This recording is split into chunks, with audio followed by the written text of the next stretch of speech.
सबसे पहले निर्भया की मां का रुख करूंगा मैं। माता जी, आप अपनी बेटी, अपनी बहादुर और होनहार बेटी को ऐसी दरिंदगी के हाथों खो चुकी हैं। कितनी पीड़ा होती है आज भी जब आप किसी बेटी को इसी दरिंदगी का शिकार होते हुए देखती हैं। आप ये देखती हैं कि बदला कुछ भी नहीं है। निर्भया से लेकर के आज डॉक्टर बेटी तक कुछ नहीं बदला, बदलापुर की बेटियों तक कुछ नहीं बदला, और कितनी उम्मीद रखती हैं कि आगे भविष्य में कुछ बदल पाएगा। देखिए, उम्मीद तो जैसे हालात देख रहे हैं वैसे उम्मीद तो बिल्कुल खत्म हो रही है। उम्मीद तो कुछ भी नहीं दिख रही है। अगर बात करें कि 2012 की, तो कहीं ना कहीं हम आज भी 2012 का ही दृश्य देख रहे हैं, 2012 में ही खड़े हैं। क्योंकि आप देख रहे हैं कि आज 13-14 दिन हो गए कलकत्ता की घटना का। इसके बाद और जगहों पे अलग अलग घटनाएं हो रही है जी। लेकिन 14 दिन में हम कहीं कोई डिसीजन पे नहीं पहुंच पाई हमारी पुलिस टीम या सीबीआई या सरकार। तो हम क्या उम्मीद करेंगे कि बच्चियों को सुरक्षित होंगी या इंसाफ मिलेगा।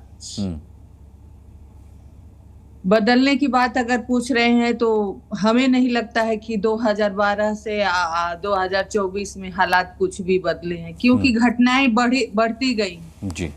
ऐसे एक घटना हो गई उसी तरह के दूसरी घटना हो जाती है, मुजरिम धमकी देता है कि उसी तरह कर देते हैं। लेकिन कोई ये क्यों कभी नहीं कहता कि नहीं, हम अगर ऐसे करेंगे तो हमें सजा मिलेगी, क्योंकि सजा होती ही नहीं।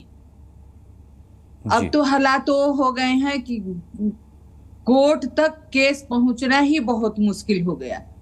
घटना हो गई, मीडिया पे डिबेट होगा, प्रदर्शन होगा, कुछ होगा, लेकिन जो काम हमें केस के लिए करना चाहिए, जो विक्टिम है उनके साथ खड़ा होके करना चाहिए, उससे भटक के अलग अलग मुद्दों पे प्रदर्शन हो रहे हैं। एक दूसरे पे थोप के हमारा राजनीति की जा रही है। लेकिन हम ये पूछते हैं कि आखिर हमारी बेटियां कब तक बलि चढ़ेंगी, कब तक आप इंतजार करोगे, और कितना हीवानियत होगा तो हमारा कानून, हमारा सिस्टम, हमारा व्यवस्था सही होगा। आप क्या चाहती हैं, आप क्या सोचती हैं, क्या होना चाहिए ऐसे दरिंदों के खिलाफ? क्योंकि हम जब भी ऐसे मसलों पर डिबेट करते हैं तो आवाज़ उठती है कि मिसाल कायम करनी चाहिए सरकार को, एक ऐसी मिसाल कायम करनी चाहिए सज़ा देकर के फिर किसी की हिम्मत ना पड़े। क्या होनी चाहिए वो सज़ा? निर्भया की मां, मैं आपसे जानना चाहता हूँ। देखिए, उनको तो जो भी अगर जिस तरह से हैवानियत कर रहे हैं बच्चियों के साथ, अभी जो कलकत्ता में हुआ था, अगर कुछ भी उनको सजा देते हैं तो कम है।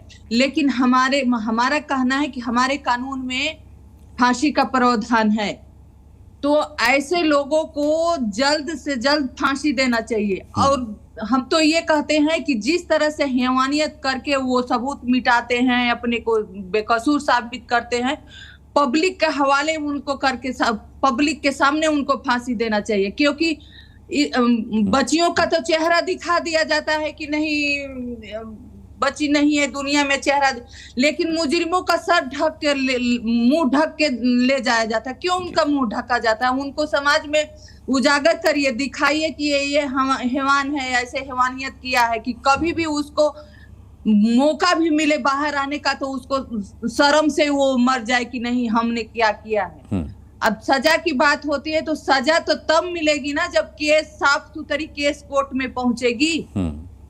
अगर ऐसे ही 15 दिन 14 दिन लग जाएगा, तोड़ फोड़ होगा, प्रदर्शन होगा जी, तो केस कोर्ट में ही नहीं पहुंचेगी तो आप सजा किसको देंगे? सबूत ही नहीं मिलेगा। मैं आपकी पीड़ा समझ सकता हूं। निर्भया की माता जी जिस तरीके से कह रही हैं कि ऐसे दरिंदों को जनता के सामने फांसी पर चढ़ाना चाहिए या जनता के हवाले कर देना चाहिए, उनकी पीड़ा समझी जा सकती है जी जी। बहुत बहुत धन्यवाद करना चाहेंगे निर्भया की माता जी आपका। आप हमारी डिबेट में जुड़ी और आपने अपने विचार रखे, और आपने ये भी मांग की कि कड़ी से कड़ी सजा होनी चाहिए और जल्द से जल्द सजा होनी चाहिए।